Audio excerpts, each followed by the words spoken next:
welcome back to how to use household items to help you to be supple. I've spoken before about using a paint roller. Have a look at that video. If you like a bit more pressure than you can apply with the paint roller, a rolling pin can be a really useful piece of equipment to use at home.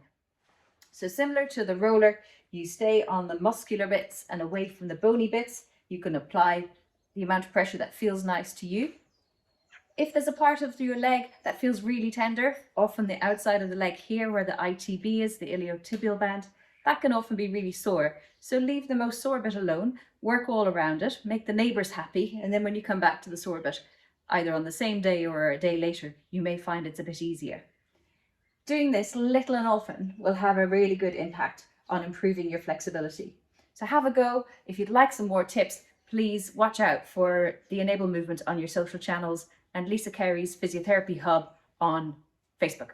Talk to you soon.